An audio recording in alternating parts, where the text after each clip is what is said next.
जय हिंद बच्चों। Blog with Shashi YouTube channel में आप सभी का स्वागत है। आज हम जानेंगे होलिका दहन के विषय में।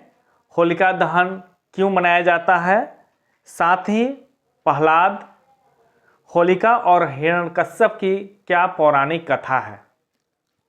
हमारे इतिहास में ऐसे कई पौराणिक कथाएं प्रचलित हैं जिनकी स्मृति में त्यौहार मनाए जाते हैं। ऐसा ही एक त्यौहार फाग यानी होली है।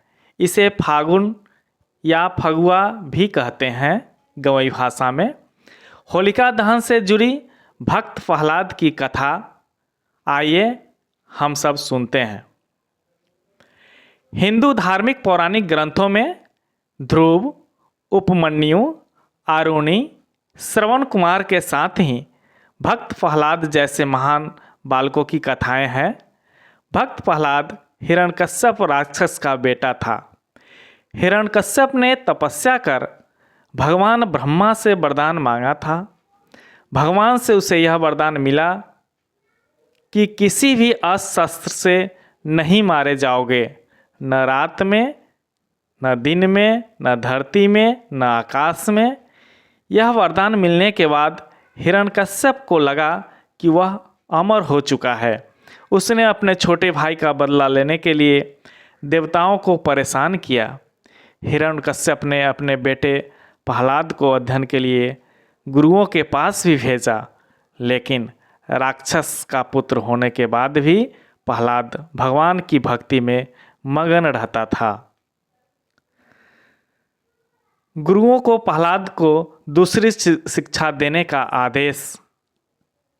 बालक प्रहलाद की हरि भक्ति की परीक्षा लेने के लिए हिरण्यकश्यप ने कुछ सवाल पूछे।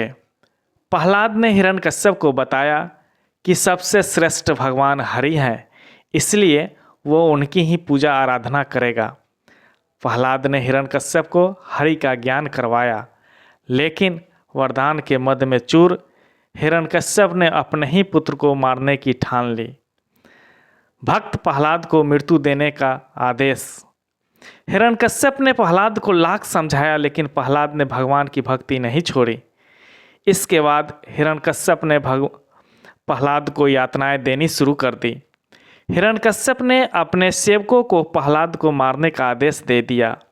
प्रहलाद पर तीर, भाले, अस्त्र से वार किए गए, लेकिन प्रहलाद के शरीर पर कोई असर नहीं पड़ा। हिरण्यकश्यप ने परेशान होकर प्रहलाद को हाथी के पांव के नीचे कुचलने का आदेश दिया, लेकिन हाथियों ने भी प्रहलाद को नहीं मारा। शेर, विष और हथियार का भी असर नहीं हुआ। हिरण्यकश्यप की बहन होलिका भी प्रहलाद को लेकर जलती चिता पर बैठी। होलिका को अग्नि में ना जलने का वरदान मिला था, लेकिन उसका वरदान भी काम ना आया। उस भक्ति में हिरण्यकश्यप की बहन होलिका भस्म हो गई। इसी दिन से हिरण्यकश्यप होलिका दहन की परंपरा शुरू हुई।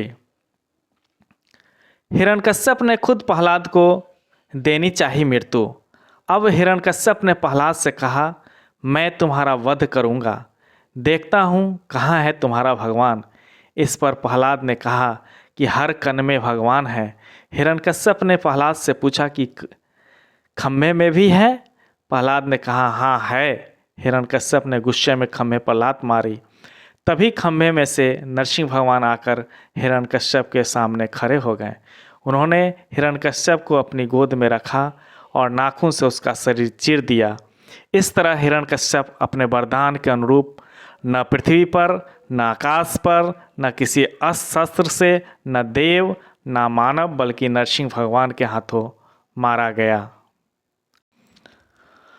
होलिका दहन क्यों मनाया जाता है, आइए हम इसको समझते हैं। होली हिंदू समुदाय के सबसे महत्वपूर्ण त्योहारों में से एक है। होली का एक महत्वपूर्ण हिस्सा है होलिका दहन। इसे फागुन मास की पूर्णिमा को मनाया जाता है। इसके अगले दिन रंग गुलाल से होली खेली जाती है। इसे धुलेंडी, धुलंडी और धूली भी कहा जाता है। कई अन्य हिंदू त्योहारों की तरह होली भी बुराई पर अच्छाई की जीत का प्रतीक है। होलिका दहन की तैयारी त्यौहार से 40 दिन पहले शुरू हो जाती है। लोग सूखी टहनियाँ पत्ते जुटाने लगते हैं। फिर फाल्गुन पूर्णिमा की संध्या को अग्नि जलाई जाती है और मंत्रों का उच्चारण किया जाता है। दूसरे दिन सुबह नहाने से पहले इस अग्नि की राख को अपने शरीर पर लगाते हैं, फिर स्नान करते हैं। होलिका दहन का महत्व है, आपकी मजबूत इच्छा शक्ति आपकी सारी बुराइयों से बचा सकती है। होलिका दहन बुराई पर अच्छाई की जीत के पर्व के रूप में मनाया जाता है। आप सभी को होली की ढेर सारी शुभकामनाएं।